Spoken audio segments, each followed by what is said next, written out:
Hello everyone, it's Chris Hetzler again, the Senior Program Manager for Connector for Microsoft Dynamics, bringing you another video in our series on Connector.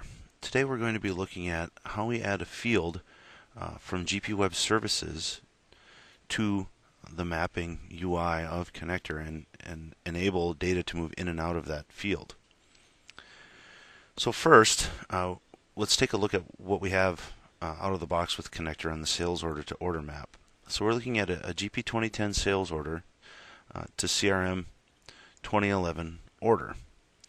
So on our destination fields, these are the CRM 2011 fields that are available on the order itself. As you can see, there's really nothing that talks about tracking numbers. Also, if we go to the lines, you can see that we don't really have any kind of tracking number functionality on the lines. Now in GP 2010, we do have sales tracking numbers, and that's what I want to integrate. So also, if we take a look at what's available for our source, I'll just open up the source mapping wizard. You can see that the sales tracking numbers are not available anywhere on the source. So the first thing we need to do is verify that GP Web Services actually exposes those sales document tracking numbers to us for consumption. When we talk about adding a missing field for integration from GP 2010 or GP10, that field has to be available in the GP Web Services for our base GP adapters to be able to integrate data to and from. If it's not available in GP Web Services, then a custom adapter would need to be built utilizing our SDK.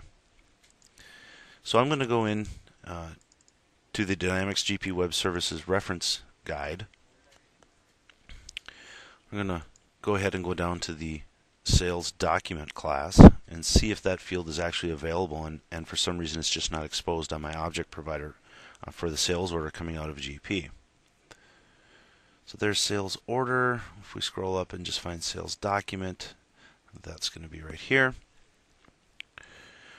Looking through the list of fields, I come down to the bottom and I see that there are several arrays or collections of pieces of data. One of those is tracking numbers.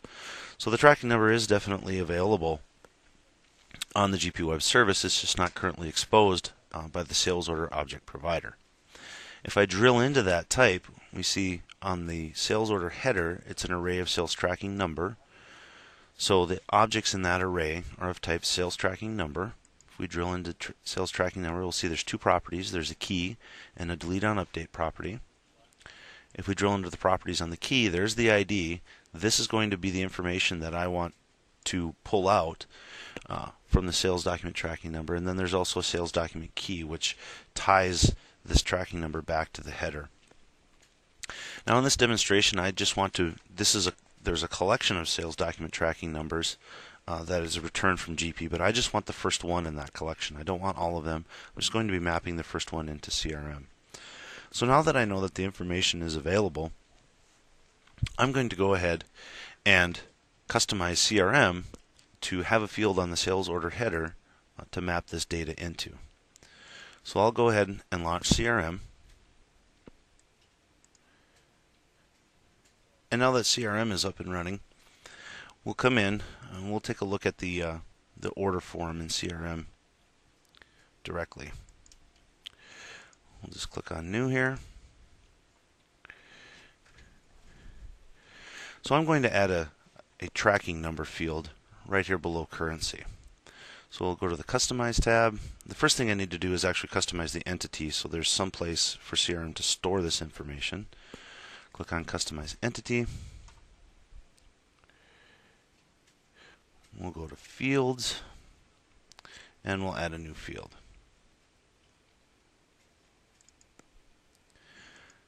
So this new field, I'll give it a display name of tracking number.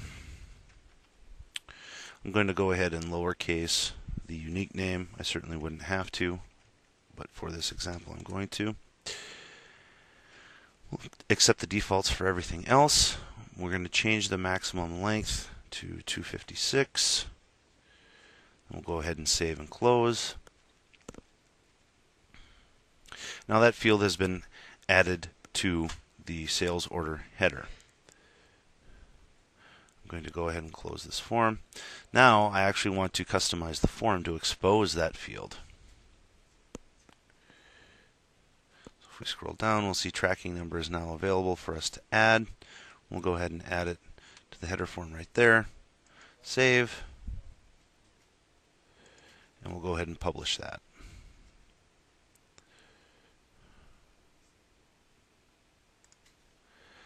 Now that the publish is finished, we'll come back over here. We'll go ahead and close. And now if I open a new order form, we'll see that the tracking number is displayed there. So next, I need to get that field exposed inside of Connector for Mapping. So I'll go to my settings for this particular integration. I'll go to Configure Dynamics CRM.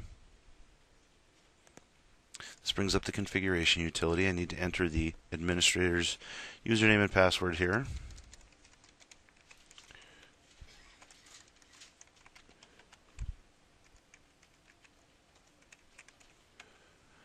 Go ahead and get the organizations. We can see there's only one. This is a GP installation. So we'll go next.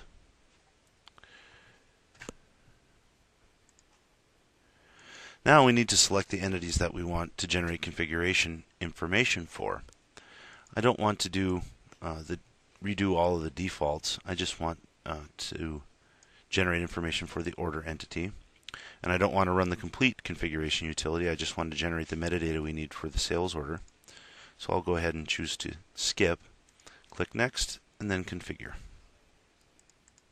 And now that the configuration process has ended, I'll go ahead and click Finish. Now I'm going to close the adapter client and reopen it.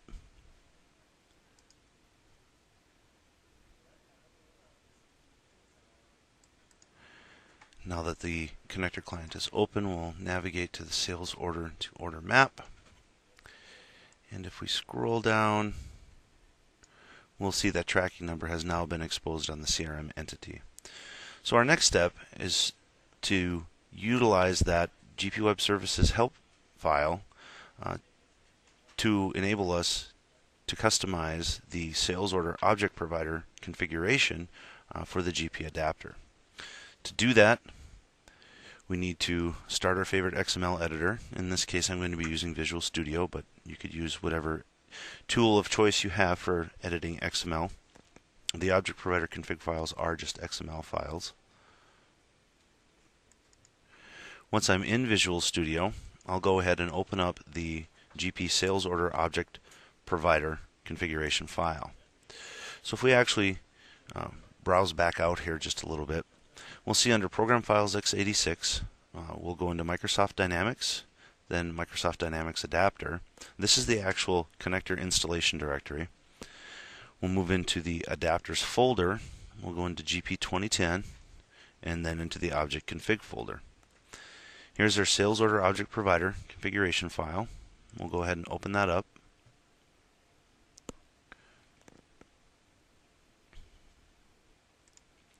Once it's open, you'll notice that this file is set to be read-only right now, and we do that when we install those files on the system. I'm going to go ahead and change that file's attributes to be read-write.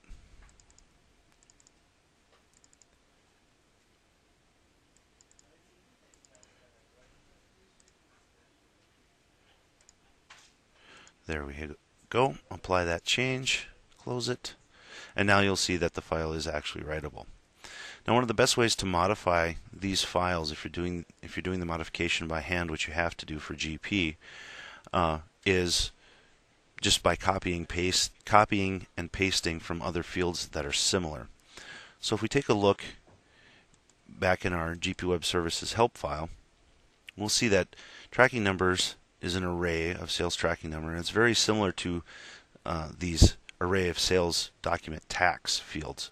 So I'm going to go ahead and use those fields as a baseline for what I'm going to be doing. So first we need to add a tracking numbers property to the sales order header. We'll find one of those. Here's freight taxes. We'll just use that as our template. We'll copy that down. We're going to change the unique name to tracking numbers, because that's the actual property name that we want to send in and out of GP Web Services. We'll also change the display name to match that. And I'll put a space in between the two words. We're going to change the type name to match what's in GP Web Services as well, which is sales tracking number. We'll make it plural because this is the collection that contains those numbers. So we can see sales tracking numbers. And that matches the pattern established up here with sales document taxes.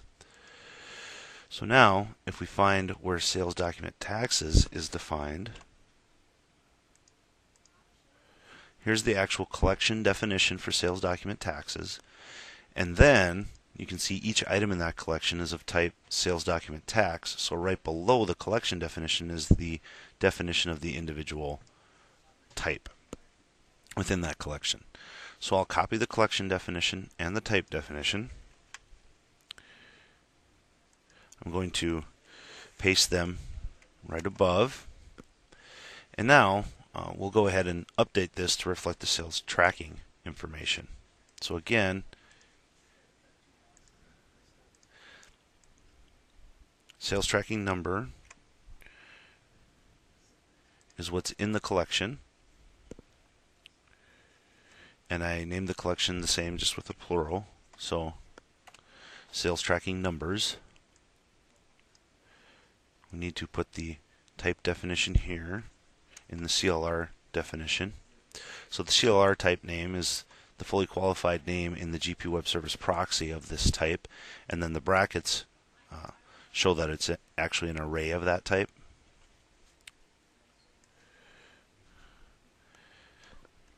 And now we need to transfer that down here, so that's the type name of the items in the collection, sales tracking number. We're going to give them a display name of sales tracking number. And then we'll start defining the actual type. So the actual type inside that collection again is sales tracking number. That's its name. Its CLR type is going to be sales tracking number.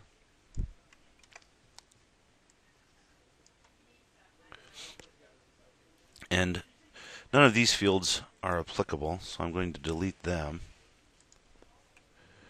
If we come over to our help file again, click on the type, we can see that there's two fields on that sales tracking number type. There's a key field and a delete on update. Now the delete on update field is of type Boolean. And you'll notice I didn't delete this one property from where we copied from because it is also a Boolean. I'll update this to be delete on update. And we'll set its display name to be the same, just with proper casing.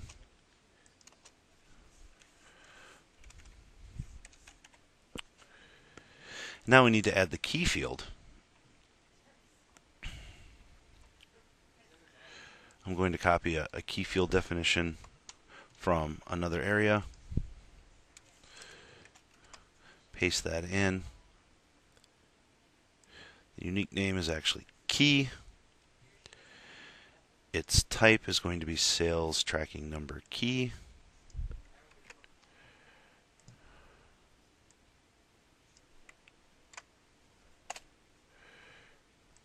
And we'll set that for the display name as well.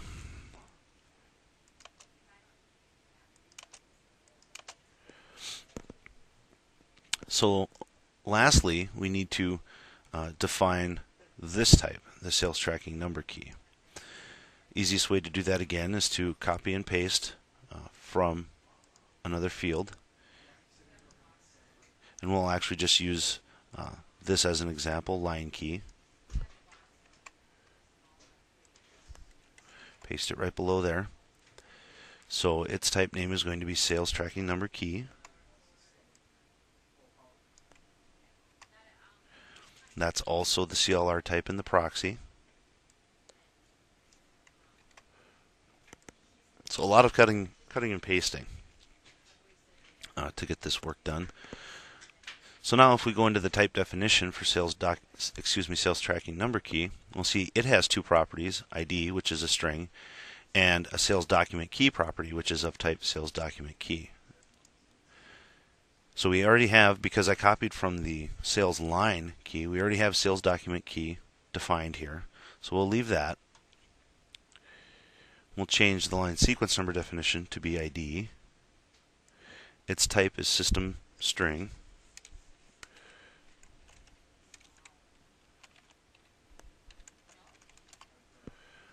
The display name, we'll just say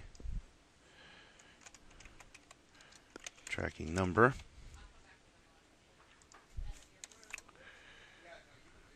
It's not required, neither is the key.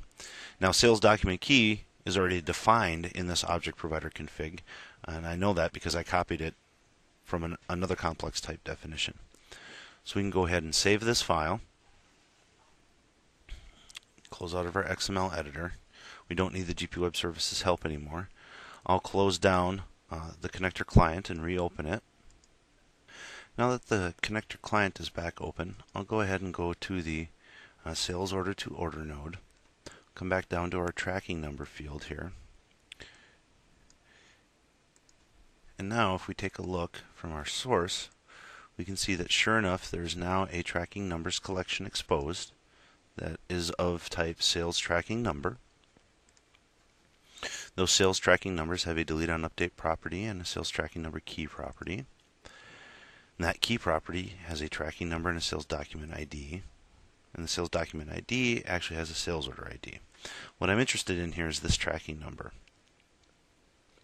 And I want to just get the first tracking number out of this collection and map that into CRM. So if I click on that, go ahead and say add, you'll see I get a map validation error right away. Now that's because this field is actually a property on an entity that's in a collection. And I'm mapping to a destination that's just a straight property on the root entity. There's no collection involved. So I actually need to use a function here to tell the system which instance to pull out of that collection. So I'll go ahead and say use function. Select the general category. I'm going to use the get single value by path function that we have built in. And this allows you to specify a path to the property within a collection of objects or a single object for the data that you want to get. Now the full path needs to be defined not using display names but using unique names. So in this case it's item, key, and then ID. And the source value is simply our collection of sales tracking numbers. Click add, add again. Now you can see our validation error has gone away, and we have mapped the GP tracking, the first GP tracking number. By default, this always gets the first one out of a collection. The first tracking number on a sales order coming out of GP to a property tracking number in CRM. And that's it, folks. We can go ahead and save the map. Thank you for your time, and I hope you found this session useful.